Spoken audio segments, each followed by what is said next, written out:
Okay guys, welcome back to 10 Minutes to Better Land Nav.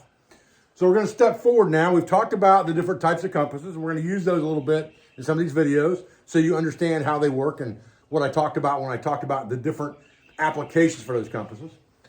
What we want to learn first is the basic use of that compass. What's our most basic uses for that piece of gear without any other peripheral items? We're not using a map. We're not using pacing beads. All we have is the compass right now to work with. It will do 5 things for us. It has a magnetic north arrow that will point to the magnetic pole of the earth, which is different than true north, different than grid north. However, because it will point magnetic north, it will give us cardinal directions off of that magnetic direction. So we can determine north, south, east, west. Walking a straight line. Everyone experiences lateral drift, left or right, depending on several factors that we can talk about in future parts of this series. For right now, understand that putting the needle in the doghouse, which we're going to talk about in just a minute, is what allows you to keep that needle in one position on the compass as you walk, and it guides or directs you back into that straight line for the azimuth that you've shot or the bearing that you've plugged in. Shooting an azimuth. We can take that compass, point it in a direction we want to travel or to an object we want to travel to, plug in an azimuth, and then follow that travel bearing over distance in a straight line. So we can shoot azimuths off of 360 and follow them in a straight line with this compass. We can also plug in a travel bearing by plugging in a number that's arbitrary from a map or that someone's given us to the top of that compass, rotating until the needle's in a doghouse, which I'll show you an example of in just a minute. And then we can, again, walk a straight line. So a lot of this goes back to being able to walk a straight line. And then giving us a reverse azimuth or telling us how to get back where we came from. And there's a very simplistic way of doing that, or you can complicate things by doing the math. We'll talk about that at the end of this video.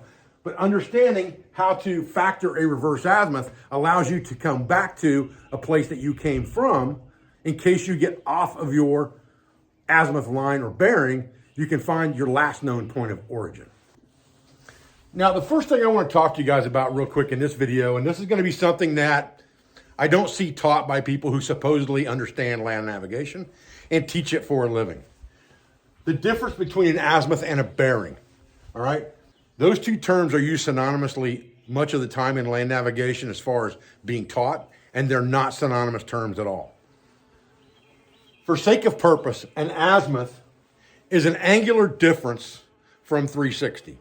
So if I'm traveling west on a 270 degree azimuth, then that is 270 degrees around that circle to create that azimuth of 270.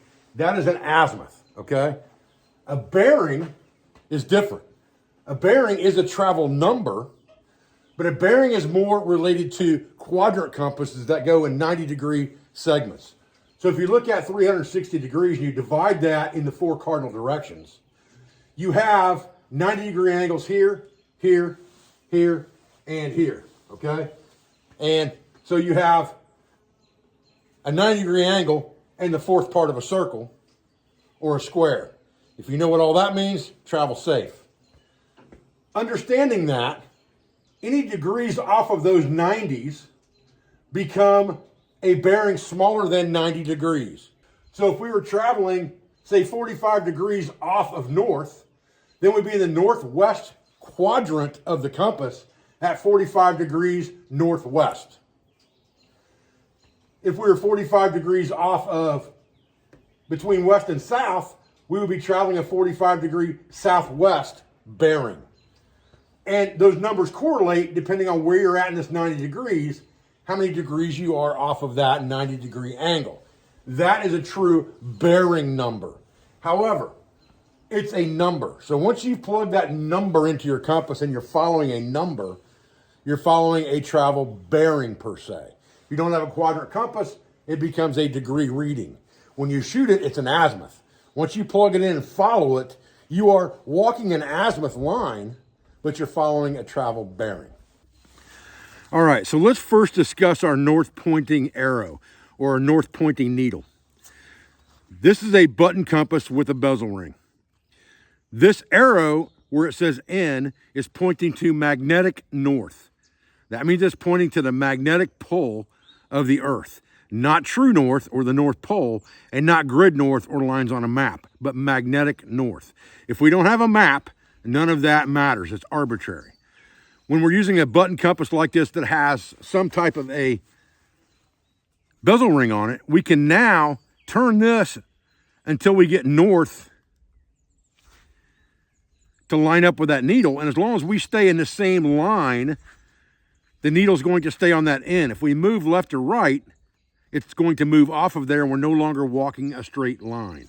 So this allows us to eliminate our own personal lateral drift of having a tendency to walk left or right because of our body mechanics or our physiology.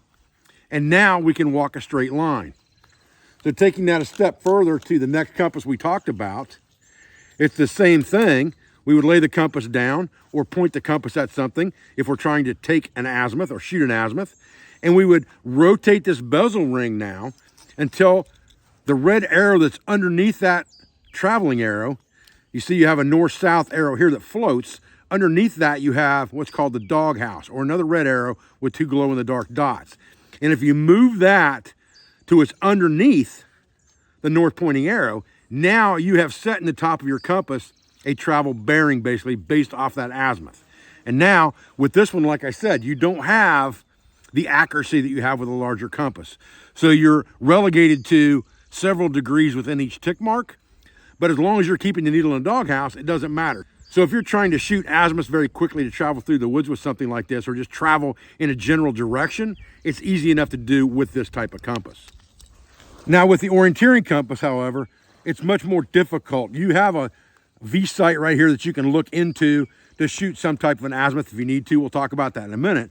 But again, it's as simple as the compass is pointing in the direction you want to travel, and I've got this one backwards. The orienteering compass is held this direction. The north travel arrow is here. And you would rotate this bezel ring until that circle is under the circle. And your travel bearing would be at the top of your compass, in this case, 350 degrees. All right? And we'll talk about reverse azimuths here in just a minute. So the same thing with this compass, all you do is rotate it till the needle's in the doghouse, and you're good to go, all right? Now you have a azimuth plugged into this compass, and you have a travel bearing to follow. So it's very easy to do that. So now that we have that, we know that as long as we keep the needle in the doghouse, we're walking a straight line on this bearing, maintaining the same azimuth or angular difference off of 360, okay?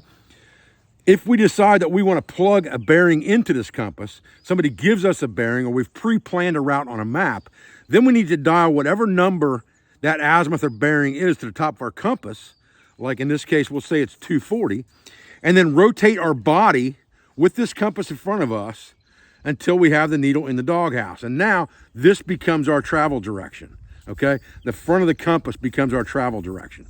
So we're traveling this way. We're not following this needle, we're traveling this way. And as long as we keep the needle in the doghouse, we're following a straight line on that azimuth line on that bearing, okay? So that's plugging in a travel bearing. And we can do the same thing on a smaller compass like this. The problem with that becomes is the accuracy of it, because it goes from 330 to 360 right here. So you've got 30 degrees of difference with only a few tick marks here.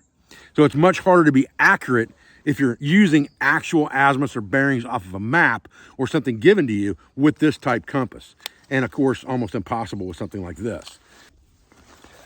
So real quick now, let's talk about reverse azimuth before we stand up and shoot something like a travel bearing or shoot an azimuth to obtain a travel bearing, all right? Let's say that we're traveling in this direction, and so we put needle in the doghouse, and that azimuth is 320 degrees, so our travel bearing is 320.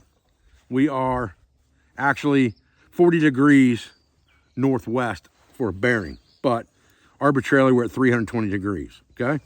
Now, if we want to know what the reverse azimuth is, we can do the math. Less add, more subtract, military acronym LAMS, or we can just look at the bottom of the compass, okay? Because that's obviously 180 degrees difference, and there's nothing more than that to a reverse azimuth. You want to go exactly where you came from. So if I'm going this direction, I want to come from here. So now I take this bottom number, which in this case, the 320 is 140. I turn the 140 up to the top of my compass, just like this. I turn my body and the compass until the needle's in the doghouse, and now I'm traveling in exactly the opposite direction from whence I came to find my last known point of origin, okay?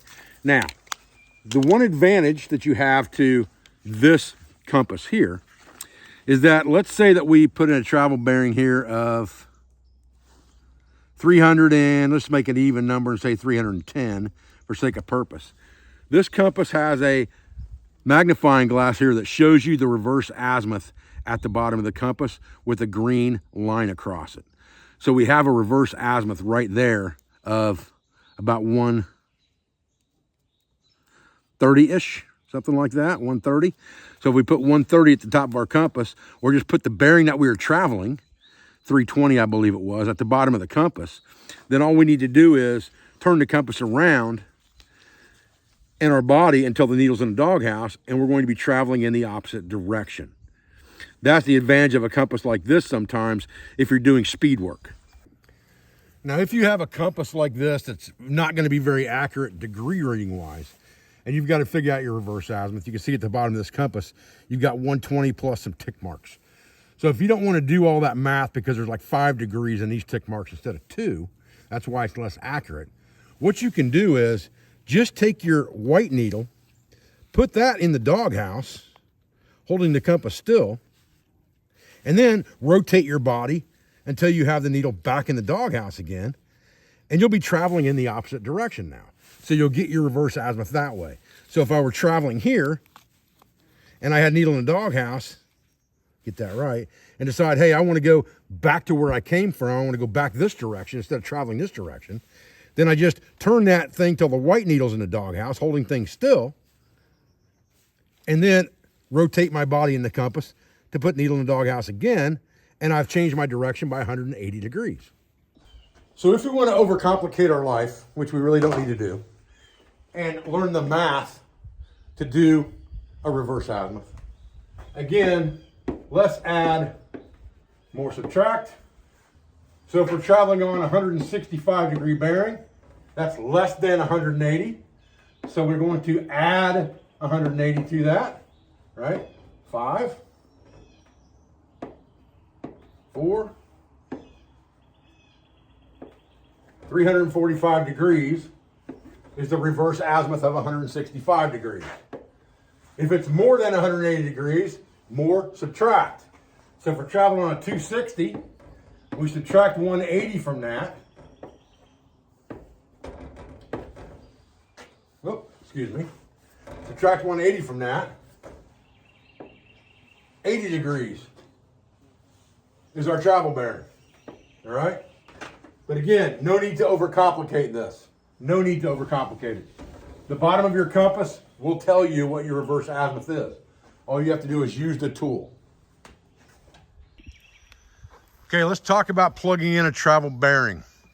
Now let's just say, for instance, that we want to travel to that tree right there in the center of the screen.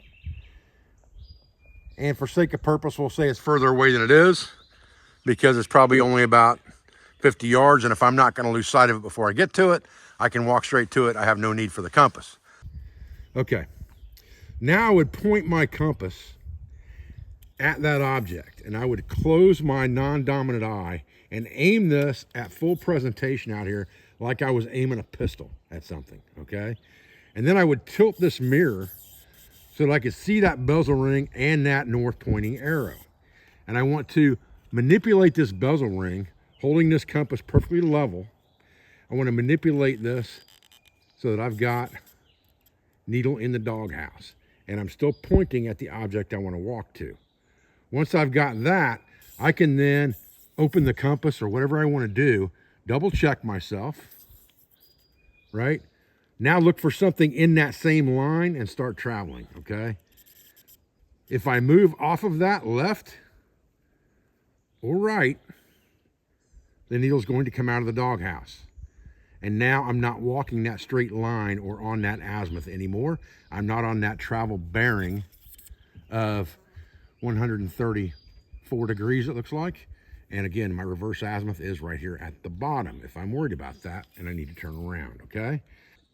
Now, just to give you a look from the front here, if I'm looking out to shoot a bearing, what I'm going to do is I'm going to adjust this mirror so that I can see the bezel ring in the mirror as I'm turning it. I'm going to point this out at full presentation like I'm shooting a pistol. I'm going to close my non-dominant eye, open my dominant eye, and I'm going to aim right through this V sight on the front of this compass, okay? And the reason for that is, the closer you get this compass, the wider your field of vision is through that V sight. The further you get it out, the smaller that field of vision becomes, the less margin for error. So get that thing straight out in front of you as far as you can get it. Close your non-dominant eye, and then adjust your bezel ring to put needle in the doghouse. All right, guys, that was just a really quick video on the 5 things that you're going to use your compass for if you don't have a map. So those 5 basic things what you need to learn to do with a compass before you even pick up a map. The next thing we'll do is we'll go to a map and we'll talk about how to use that map with a compass. All right, folks, I appreciate your views. I appreciate your support. I thank you for everything you do for our school, for our family, and for our business, all our sponsors, instructors, affiliates, and friends. And I'll be back with more 10 minutes to better nav as soon as I can, guys. Thanks.